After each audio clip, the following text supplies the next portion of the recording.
അപ്പോൾ friends, big ബോസിന്റെ episode 23 ഇപ്പോൾ എയർ ആയിരിക്കുകയാണ്. അതായത് തിങ്കളാഴ്ചയുള്ള ഈ വീക്കെൻഡിന്റെ ഫസ്റ്റ് എപ്പിസോഡാണ്.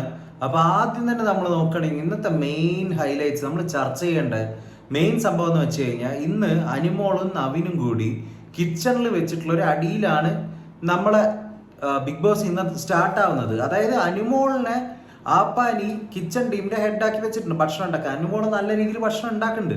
പക്ഷെ ആദ്യത്തെ ഈ അടി പോലെ തന്നെ വീണ്ടും രണയായിട്ടും എന്തോ ഒരു പ്രശ്നം അനുമോൾക്ക്. വേറെ ആരും കിച്ചണിൽ കയറാൻ പാടില്ല, അത് എൻ്റെ ഒരു സ്പേസ് ആണ്, അതിൽ വേറെ ആൾക്കാരെ പോയി കുക്ക് ചെയ്യുന്ന എനിക്ക് ഇഷ്ടമല്ല, അങ്ങനെയൊക്കെ ഉള്ള ഒരു കൈൻഡ് ഓഫ് മെന്റാലിറ്റി ആയിട്ടാണ് എനിക്ക് തോന്നുന്നത്.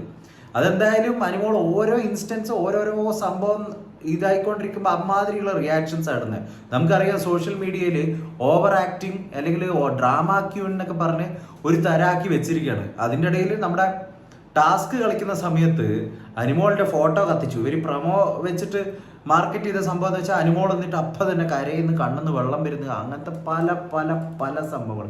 അതായത് ഓരോ നിമിഷവും എക്സ്പ്രഷൻസ് മാറി മറിയാണ്, അങ്ങനെ ഒരു ലെവലിലായി മാറിയിട്ടുണ്ട്. അത് അങ്ങനെ ഇരിക്കട്ടെ, അനിമോൾ അവിടെ ഇരിക്കട്ടെ. പക്ഷേ നമ്മുടെ ഇന്നത്തെ മെയിൻ സംഭവം, ഡയറക്റ്റ് നോമിനേഷനിലേക്ക് ലാലേട്ടൻ നോക്ക് ചെയ്ത് വെച്ചിരിക്കുന്ന ആര്യൻ ഒരു ഹൗസ് കോമാളിയായി മാറിയിരിക്കുകയാണ്. എന്താണ് ആര്യന്റെ വിചാരം? അഹങ്കാരം എവിടെയാണ്? അഹങ്കാരം ഉണ്ടാവാൻ വേണ്ടിയിട്ട് എന്തെങ്കിലും ചെയ്തിട്ട് പ്രൂവ് ചെയ്തിട്ടുള്ള ഒരാളാണെങ്കിൽ ശരിയെന്ന് പറയാം, അഹങ്കരിക്കണമെങ്കിൽ. വലിയ ആക്ടർ ആണെങ്കിൽ ശരിയെന്ന് പറയാം. ആൾക്കാരുടെ സ്നേഹം പിടിച്ചു പറ്റിയ ഏതെങ്കിലും കഥാപാത്രങ്ങൾ ചെയ്ത് അല്ലെങ്കിൽ ആൾക്കാരുടെ ഇഷ്ടം നേടിയിട്ടുണ്ടെങ്കിൽ അഹങ്കരിക്കാൻ പാടില്ല ഒരിക്കലും ഒരു കലാകാരൻ. പക്ഷെ എന്നൊക്കെയാണെങ്കിലും എന്തെങ്കിലുമൊക്കെ അഹങ്കരിക്കാൻ വേണ്ടടേ. നിനക്ക് എന്തുണ്ട്? ഒരു കോപ്പും ഇല്ലാലോ. നീ ലാലേട്ടനെ ഊതിയോന്ന് ലാലേട്ടൻ ചോദിക്കുന്നുണ്ടെങ്കിൽ അത് നിനക്കുള്ള വലിയൊരു പണിയാണ്. ആ പണി എന്ന് പറഞ്ഞു കഴിഞ്ഞാൽ ഇനി നിന്റെ കരിയർ മുഴുവൻ ഫോളോ ചെയ്യുന്നതാണ് എനിക്ക് തോന്നുന്നത്. ലാലേട്ടൻ ഫാൻസ് അല്ലെങ്കിൽ ലാലേട്ടന്റെ ഒക്കെ അടുത്ത് ഒരു മോക്ക് ചെയ്തിട്ടുള്ള ഒരു ചോദ്യം ബിഗ് ബോസിലിരുന്ന് ചോദിച്ചിട്ടുണ്ടെങ്കിൽ, man, you are going to see something huge in the future, wait for it. അമ്മാതിരി രീതിയിലുള്ള മിസ്റ്റേക്ക് ആയിപ്പോയി നീ ചെയ്തത്. അപ്പൊ ആര്യന്റെ കാര്യം ഒരുവിധം ഇതായിട്ടുണ്ട്. ആര്യൻ ഇനി എന്തൊക്കെയാണ് ആ വീട്ടിലിരുന്ന് കാണിക്കാൻ പോകുന്നത് എന്നുള്ള സംഭവം എനിക്കറിയില്ല. ഇനിയിപ്പോൾ എന്തെങ്കിലും കാണിച്ചിട്ട് പ്രത്യേകിച്ച് കാര്യമുണ്ടോയെന്നും അറിയില്ല. അതുപോലെ തന്നെ ഇന്നത്തെ ടാസ്കിൽ ജയിച്ചത് പറഞ്ഞ ആപ്പാനിയാണ്. ഇനിയിപ്പം നമുക്ക് ഒരാഴ്ച ആപ്പാനിന്റെ വിളയാട്ടം നമുക്ക് കാണാം. അതുപോലെ തന്നെ അനീഷ് പറയുണ്ടായിരുന്നു ആര്യന്റെ ക്യാപ്റ്റൻസി ആയിരുന്നു ഏറ്റവും ബെസ്റ്റ് ഹൗസിലുള്ളതിൽ വെച്ചിട്ട് ഏറ്റവും ബെസ്റ്റ് ക്യാപ്റ്റൻസി. അതൊരു തരത്തിൽ ഇപ്പൊ ഈ 3 ആഴ്ച ബിഗ് ബോസ് വീട് കഴിഞ്ഞു പോയതിൽ വെച്ചിട്ട് നോക്കുകയാണെങ്കിൽ സത്യമാണത്, പരമാർത്ഥമായ സത്യം. അനീഷ് ആൾക്കാരുടെ വെറുപ്പും വിവരക്കേടും ഒക്കെ സൃഷ്ടിച്ചിട്ടാണ് എപ്പിസോഡ് അല്ലെങ്കിൽ ബിഗ് ബോസ് സീസണിന്റെ ഫസ്റ്റ് ഡേ തൊട്ടിട്ട് ഈ സീസൺ 7 തുടങ്ങിയെന്ന് വെച്ചാലും ആസ് എ ഗെയിമർ പുള്ളിക്ക് എന്തൊക്കെയൊക്കെയോ ക്വാളിറ്റി ഉണ്ട്. പക്ഷെ ചില സമയത്ത് മക്കളെ വായിൽ നിന്ന് വരുന്ന കാര്യങ്ങൾ കേട്ട് കഴിഞ്ഞാൽ സഹിക്കില്ല. അമ്മാതിരി കൂതറ വർത്താനം അനീഷ് പറയുന്നുണ്ട്. അപ്പൊ ആ കാര്യം ഒന്ന് സോൾവ് ചെയ്തിട്ടുണ്ടെങ്കിൽ അനീഷ് വിന്നർ ആവാനുള്ള ചാൻസ് സത്യം പറഞ്ഞാൽ കാണുന്നുണ്ട്. അതിന്റെ ഈ ബിഗ് ബോസിന്റെ ഒരു വിന്നർ ആവാനുള്ള ക്വാളിറ്റി ഒക്കെ അനീഷിനുണ്ട്. വലിയ ക്വാളിറ്റി ഒന്നും അതിന് ആവശ്യമില്ല.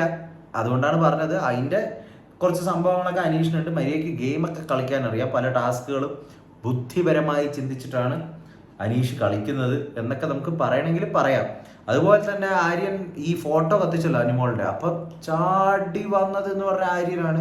കുറച്ച് ഷോക്ക് ഇറക്കാൻ നോക്കിയത്. പുള്ളി ഇപ്പൊ അടുത്ത ആഴ്ചയോട് കൂടിയിട്ട് ഈ ആര്യന്റെ പരിപാടി എന്താണെന്ന് ആര്യന് മനസ്സിലായിക്കോളും. വലിയ എന്തോ രൺബീർ കപൂർ ആണെന്നാണ് വിചാരിക്കുന്നത്. പക്ഷെ രൺബീർ കപൂർ പോയിട്ട് ഇപ്പൊ ആര്യൻ തന്നെ അല്ലാണ്ട് മാറിയ ഒരു അവസ്ഥയിലേക്കാണ് ഇപ്പൊ എത്തിയിരിക്കുന്നത്.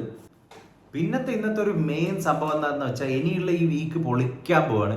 അമ്മാതിരി രീതിയിലുള്ള ഒരു ടാസ്കുമായിട്ട് ബിഗ് ബോസ് വന്നിട്ടുണ്ട്. ഡിക്റ്റേറ്റേഴ്സ് ആവുക. അതിൽ 2 ആൾക്കാരാണ് അതിൽ സെലക്റ്റഡ് ആയിട്ടുള്ളത്. അതിലുള്ള ആൾക്കാർക്ക് എന്ത് വേണമെങ്കിലും ചെയ്യാം. അടിമകളായിട്ട് കുറച്ച് ആൾക്കാരെ വെച്ചിട്ടുണ്ട്. അങ്ങനത്തെ ഒക്കെ രീതിയിലാണ് സംഭവം ആക്കി വെച്ചിരിക്കുന്നത്. അതിൻ്റെ ഇടയ്ക്കിൽ ഈ ലൈറ്റ് ഓഫ് ആയിപ്പോയി, അത് നമ്മളൊന്ന് നോക്കണം, അതൊന്ന് ക്ഷമിക്കുക. അപ്പോൾ പിന്നെന്താ സംഭവം എന്ന് വെച്ച് കഴിഞ്ഞാൽ, ആദില ആൻഡ് നൂറ ഇനി സെപ്പറേറ്റ് ആയിരിക്കുന്നതാണ് ബിഗ് ബോസ് വെച്ച പണി. അതൊരു വല്ലാത്ത പണി ആയിപ്പോയല്ലോ ബിഗ് ബോസ്. ഇനിയിപ്പോൾ ആദിലേനെ നമ്മൾ ഡയറക്റ്റ് ആയിട്ട് നോമിനേറ്റ് ചെയ്യും, നൂറേനെ മറ്റുള്ള ആൾക്കാർ നോമിനേഷനിലൂടെ നോമിനേറ്റ് ചെയ്ത് കയറ്റുകയും ചെയ്തിട്ടുണ്ട്. അപ്പൊ അതൊരു സംഭവം. എന്തൊക്കെ പറഞ്ഞാലും ഇപ്പൊ കഴിഞ്ഞ പ്രാവശ്യം നമ്മുടെ ഹോട്ട് സീറ്റ് ഇന്റർവ്യൂർ ഔട്ടായതിനു ശേഷം ഈ ഹൗസിൽ ഇപ്പൊ ഏറ്റവും ഡിസേർവിംഗ് ആയിട്ട് ഔട്ടാവാൻ എന്താ പറയാ, ഏറ്റവും നല്ലൊരു കണ്ടസ്റ്റന്റ് എന്ന് പറഞ്ഞാൽ രേണു സുധിയാണ്.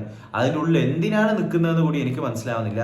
ഒരു കാര്യമില്ല രേണു സുധി അവിടെ നിൽക്കുന്നതിന്. Ultimate failure. ഈ ബിഗ് ബോസിന് പറ്റിയൊരു സംഭവമല്ല. അവരെന്തിനാണ് പറ്റുക എന്ന് എനിക്കതറിയില്ല. അത് നിങ്ങൾ കമന്റ് ചെയ്യുന്നത് നല്ലതായിരിക്കും. അപ്പോൾ ഇതൊക്കെയാണ് ഇന്ന് നടന്നിരിക്കുന്ന മെയിൻ ആയിട്ടുള്ള സംഭവം എന്ന് വെച്ച് കഴിഞ്ഞാൽ, ഈ ഡിക്റ്റേറ്റർ സംഭവത്തിന്റെ പേരിൽ നാളെയും മറ്റന്നാളൊക്കെ നല്ല രീതിയിലുള്ള വഴക്കുകളും അടികളൊക്കെ ഉണ്ടാവും എന്നുള്ള കാര്യം എന്തായാലും ഉറപ്പാണ്.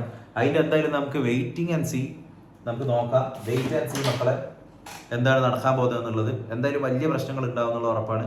നിങ്ങൾക്ക് എന്താണ് ഇപ്പോഴത്തെ ഒരു പോക്ക് കണ്ടിട്ട് എന്താണ് തോന്നുന്നത്? കണ്ടസ്റ്റൻസ് ഒക്കെ എന്തെങ്കിലും ക്വാളിറ്റി ഉണ്ടോ? എനിക്ക് എൻ്റെ ഒരു അഭിപ്രായം പറയുകയാണെങ്കിൽ ജിസലെത്തും ടോപ്പ് 5, അനീഷ് എത്തും, പിന്നെ ആദില നൂറ എത്താൻ ചാൻസ് ഉണ്ട്.